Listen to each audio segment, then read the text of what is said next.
Live, Antonee Robinson leads USMNT against El Salvador. The U.S. men's national team is hitting the home stretch of World Cup qualifying, with the road to Qatar going through Columbus, Ohio, yet again in Thursday's Concacaf Octagonal bout versus El Salvador. Columbus has long been a spiritual home for the U.S. men, and its lower.com field served as the site of an October triumph over Costa Rica. Now, under frigid conditions, it'll be the locale for the US's return match versus La Selecta, which held the Americans to a 0-0 draw to open qualifying on September. Since then, El Salvador has mustered just 5 points in the subsequent 7 matches, while the U.S. has risen to second in the CONCACAF table, positioned well to qualify for the World Cup. Provided it takes care of business at home. The U.S. will look considerably different than the group that fought through the hostile conditions of Estadio Cuscatlán in San Salvador nearly 5 months ago. For example, its entire starting front line, Gio Reyna, Josh Sargent, Conrad de la Fuente, is not part of the current group, with Christian Pulisic and Tim Weah available for selection this time around and Ricardo Pepi and Jesus Ferreira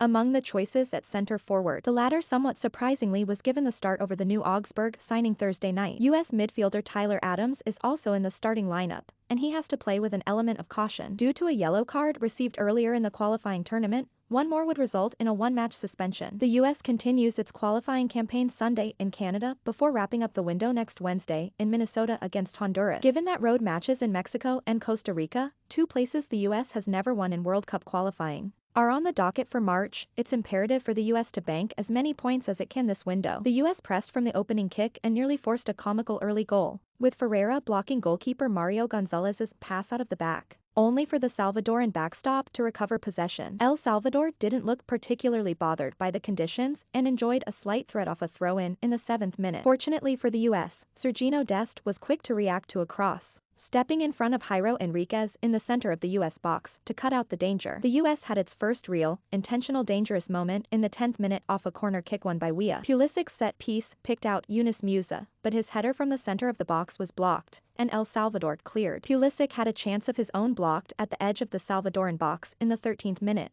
with Ferreira getting in behind the defense and crossing for the on-rushing Chelsea star. A couple of minutes later, Ferreira dodged his defender after taking down a short cross from Antonee Robinson in the box and had a good look at goal, only to fire over the target. SI recommends report, Arsenal, Revs agree to deal for USGK Turner by Avi Creditor report. Juventus wins race to sign Fiorentina's Vlahovic by Avi Creditor beyond the pedigree. The blueprint for Tim Weah's rise by Brian Strauss. 3 minutes later, Ferreira put another chance over the bar. Dest surged down the right-hand side and crossed into the box, where Weah's flicked-on header picked out Ferreira by the post. He opted to leap and use the outside of his right foot to try to direct it on target, though, and he missed from point-blank range to keep it 0-0. After remaining on the back foot for a lengthy period, El Salvador nearly scored on the counter. Alex Roldan, whose brother, Christian, plays for the U.S., whipped a shot right by the far post after a Dest giveaway at the midfield line, letting the U.S. off with a warning instead of dealing the host a deficit. The U.S. nearly got the go-ahead goal it was seeking in the 42nd minute,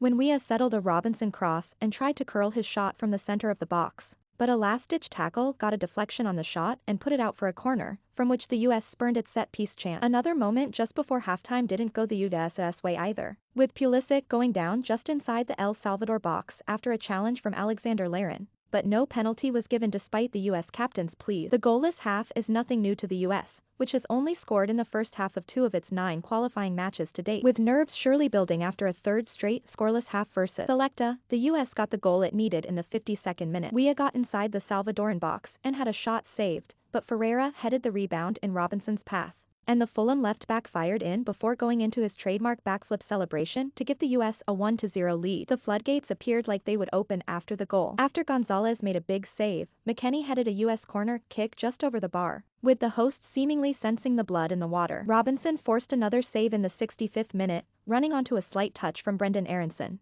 who had replaced Pulisic, and slicing by a defender before having Gonzalez stop his close-range blast. Stay tuned here for live updates and highlights of goals and key plays from throughout the match. Here are the lineups for the night. More soccer coverage. Creditor, adversity isn't limited to USMNT this qualifying window. Strauss, beyond the pedigree, Tim Weah's rise. Report, Arsenal, Revolution agree on transfer deal for USGK Turner. Hoffenheim takes U.S. prospect Che on loan.